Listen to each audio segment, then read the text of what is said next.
Bienvenue dans Les yeux qui brûlent, le podcast où ceux qui vivent avec la kératoconjonctivite vernale partagent leur voix. Ici, on raconte nos parcours, nos galères, nos victoires et surtout, on ne se sent plus seul face à cette maladie méconnue. Parce qu'en parler, c'est déjà avancer, parce que partager, c'est aider. Si vous aussi, vous cherchez du soutien et des réponses, vous êtes au bon endroit. Si vous aussi, vous voulez partager votre expérience, contactez-moi.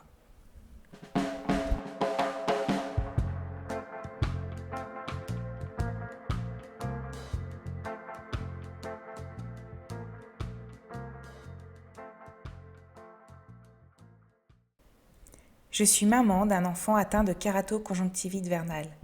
Dans cette première saison, je partage notre histoire, nos galères, nos petites victoires. Je vous souhaite une bonne écoute. Fin juin, on rentre en France. Nouveau départ, nouvel espoir. On se dit qu'ici, Antonin sera mieux suivi, que ce sera plus simple. Rapidement, on trouve un ophtalmologue qui connaît la kératoconjonctivite vernale. C'est un soulagement immense. On n'a plus besoin d'expliquer, de justifier, de voir des médecins qui découvrent cette maladie pour la première fois. Mais un problème surgit. En France, obtenir du thalimus est compliqué. On nous remet sous Verkasia. Et là, tout recommence. Les douleurs, les rougeurs, les crises. Antonin souffre encore et encore. Les urgences ophtalmologiques deviennent notre routine. Chaque semaine ou presque, on finit sous Dexafri. En octobre, on arrive à un constat. Le Verkasia ne fonctionne pas pour Antonin. Il faut autre chose.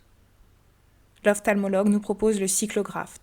C'est de la cyclosporine, comme le Verkasia, mais avec un dosage plus fort. On se lance, et cette fois, on voit une amélioration. Les crises sont moins nombreuses, moins intenses, pas disparues, mais plus supportables. C'est une petite victoire. Tous les mois, on doit aller à l'hôpital pour récupérer le traitement. Une contrainte, mais qu'importe, on s'adapte. Pendant 2 ans, on vit avec ce nouveau rythme. Mais l'été dernier, tout bascule à nouveau.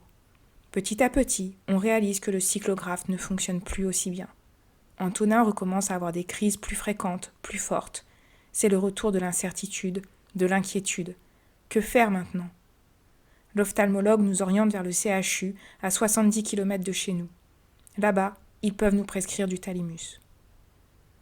Après plusieurs rendez-vous, on fait le switch.